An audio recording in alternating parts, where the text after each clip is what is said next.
दोस्तों नमस्कार, स्वागत है आपका यूट्यूब चैनल एबी टेक में। आज है 15 अक्टूबर 2025 और जान लेते हैं आज की महत्वपूर्ण खबरें। सबसे पहले यहाँ पर देखिए अपडेट है कि असिस्टेंट प्रोफेसर भर्ती परीक्षा में अनियमितताओं पर गरजे अभ्यर्थी। विज्ञापन संख्या 51 असिस्टेंट प्रोफेसर भर्ती में अनियमितताओं का भ्रष्टाचार लगाते हुए उत्तर प्रदेश शिक्षा सेवा चयन आयोग के बाहर छात्रों ने प्रदर्शन किया। बड़ी संख्या में एकत्र अभ्यर्थियों ने परीक्षा रद्द करो, पुनः परीक्षा कराओ के नारे लगाते हुए आयोग प्रशासन से निष्पक्षता की मांग की। इस दौरान अभ्यर्थियों का 17 सदस्यीय प्रतिनिधिमंडल आयोग के कार्यवाहक अध्यक्ष और सचिव से मिला। लगभग 2 घंटे वार्ता चली। अभ्यर्थियों ने परीक्षा नियंत्रक को तत्काल प्रभाव से पद से हटाने की मांग की। 12 कारणों और प्रमाणों के साथ आयोग के समक्ष अपनी बात रखी।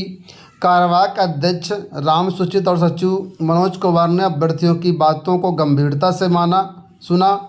उन्होंने आश्वासन दिया कि सभी बिंदुओं पर विस्तृत रिपोर्ट तैयार करके शासन को भेज दी जाएगी।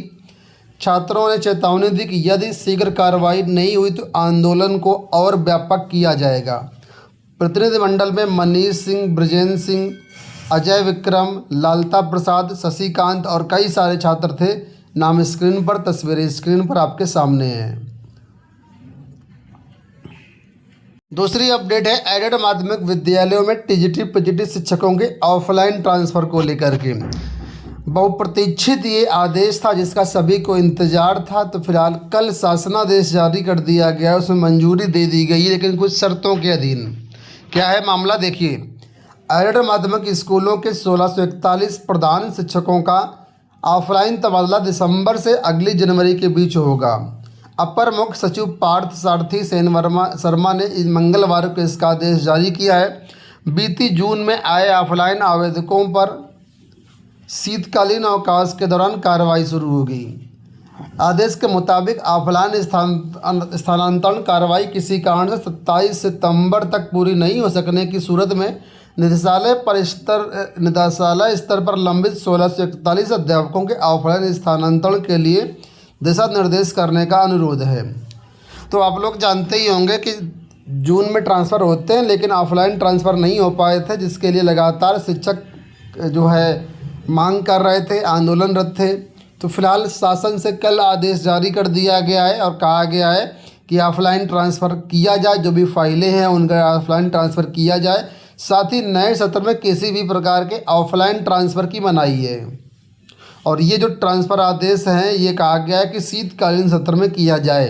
फिलहाल ऐसा समाचार पत्रों में दिया गया है, लेकिन मूल कापी मुझे तो ऐसा कहीं नहीं दिखा। इसके साथ ही मुख्यमंत्री ने कल दिवाली बोनस की घोषणा कर दी है। आपके सामने देखिए योगी का ऐलान। 14,82,000 कर्मचारियों को लाभ समयबद्ध भुगतान के निर्देश हैं। तो मुख्यमंत्री योगी आदित्यनाथ ने दिवाली पर राज्य कर्मचारियों को बड़ा उपहार देते हुए वित्तीय वर्ष 24-25 के लिए बोनस देने का ऐलान किया है। इस फैसले के चलते राज्य के 14,82,000 कर्मचारियों को 6,908 रुपये बोनस के रूप में दिया जाएगा। ठीक है, तो जो भी राज्य कर्मचारी हैं उनको जो है 6,908 रुपये बोनस मिलेगा। इसको जो है दीपावली से पहले देने की मांग की गई है, बात रखी गई, लेकिन मिलेगा नहीं मिलेगा समय बताएगा। अगली अपडेट यहाँ पर है गवर्नमेंट डिग्री का जो में अभी भर्ती आई थी, जीडीसी प्रवक्ता या जीडीसी असिस्टेंट प्रोफेसर। यहाँ पर देखिए कितने अभ्यर्थियों ने आवेदन किया है। तो आपके सामने कि 1,14,000 आवेदन। लोक सेवा आयोग द्वारा आयोजित होने वाली राजकीय महाविद्यालयों में असिस्टेंट प्रोफेसर पद के पदों पर भर्ती के लिए आवेदन में संशोधन की प्रक्रिया 13 अक्टूबर को पूरी हो गई। इस बार आयोग को 1253 पदों की भर्ती के लिए 1,14,955 आवेदन प्राप्त हुए हैं। इस तरह एक पद के लिए औसतन 92 अभ्यर्थियों की प्रतिस्पर्धा रहेगी। ये भर्ती 28 विषयों में की जानी है, जिनमें सर्वाधिक 157 पद कॉमर्स के लिए हैं। इसके बाद अंग्रेजी में 92 पद हैं, हिंदी और रसायन में 87 पद हैं, और इसी तरह बाकी में भी पद हैं। एवरेज देखिए तो यहाँ पर कुल मिलाकर के लगभग 92 आवेदन हैं एक पद के सापेक्ष में, लेकिन सब्जेक्ट वाइज ये डाटा कम या ज़्यादा हो सकता है। अगली अपडेट है आशुलिपिक भर्ती के लिए 54,577 अभ्यर्थी शॉर्ट लिस्ट।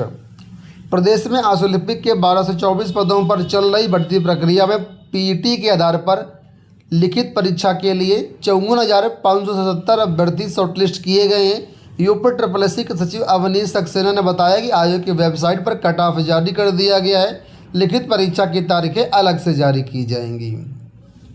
इसी के साथ ही प्राविधिक सहायक ग्रुप सी की लिखित परीक्षा में 22,256 अभ्यर्थी सफल घोषित किए गए हैं। ठीक है, तो जो भी अभ्यर्थी सफल हुए उन सभी को शुभकामनाएं। आप लोग आगे की प्रक्रिया में पार्टिसिपेट करिए। लेकिन आगे टीटी आयोजन पर चिंता में 1,86,000 बेसिक शिक्षक। आप लोग जानते हैं कि सुप्रीम कोर्ट ने बेसिक शिक्षकों के लिए 2 साल के अंदर टीटी पास करने के लिए कहा है। किसी भी तरीके से इन शिक्षकों को छूट नहीं मिल रही है, लगातार शिक्षक प्रयास कर रहे हैं। तो अब शिक्षक ही चिंतित हो गए हैं कि आखिर जब सरकार टीटी नहीं करा रही तो टीटी पास कैसे करेंगे। आप लोग जानते हैं जनवरी में यूपी टीटी प्रस्तावित थी, उसको भी जो है पोस्टपोन्ड होने की संभावना है। तो ऐसे में जब समय सरकार टीटी नहीं कराएगी तो शिक्षक कैसे पास करेंगे, सबसे बड़ा ये प्रश्न है। वहीं पर ज़रूरी नहीं कि सारे टीचर एक बार में ही टीटी पास कर लें। हो सकता है कुछ लोगों को 2 अटेम्प्ट लगे, कुछ लोगों को 3 अटेम्प्ट लगे। हो सकता है ज़्यादातर लोग पहले अटेम्प्ट में पास कर लें। तो समय रहते टीटी कराना ये बहुत ज़रूरी है। बात कर लेते हैं बिहार स्टेट को लेकर के। बिहार में देखिए लिखा है पहले दिन विज्ञान सामाजिक विज्ञान की परीक्षा। बिहार विद्यालय परीक्षा समिति की ओर से एस्टेट मंगलवार को शुरू हुई। परीक्षा पटना समेत राज्यों के 9 जिलों में कराई गई है। 16 नवंबर तक ये परीक्षा चलेगी। पहले दिन विज्ञान और सामाजिक विज्ञान की परीक्षा हुई जिसमें हज़ारों अभ्यर्थी शामिल हुए। परीक्षा कंप्यूटर बेस्ड मोड में 2 पालियों में हुई थी। स्क्रीन पर तस्वीरें आप लोग देख सकते हैं।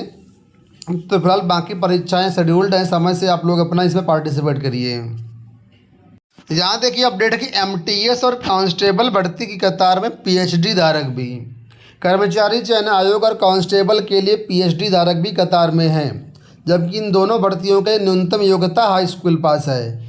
खास बात यह है कि MTS भर्ती के अंतिम परिणाम में किसी भी PhD धारक का नाम शामिल नहीं है। यानी या तो उन्होंने परीक्षा छोड़ दी या फिर जिन्होंने दी वे सफल नहीं हो पाए। तो यहाँ पर देखिए MTS 2024 का डाटा दिया गया है कि परास्नातक पास जो है 47,000 अभ्यर्थी हैं। 47,000 में 198 जो है चयनित हुए हैं परास्नातक पास। PhD धारक देखिए 41 हैं, इसमें चयनित कोई भी नहीं हुआ है। इसी तरह 10वीं 12वीं स्नातक डिप्लोमा सब कुछ दिया गया है। कितने कितने लोग चपरासी बनने के लिए आवेदन इस समय कर रहे हैं। और हाल ये है यहाँ पर बेरोजगारी का, और सरकारें कह रही हमने बेरोजगारी ख़त्म कर दी, बेरोजगारी इतनी है। तो आप लोग आंकड़ा खुद ही देख सकते हैं किस तरीके से बेरोजगारी जो है। दोस्तों ये हो गई आज की सारी सूचनाएं। इस वीडियो में इतना ही। धन्यवाद।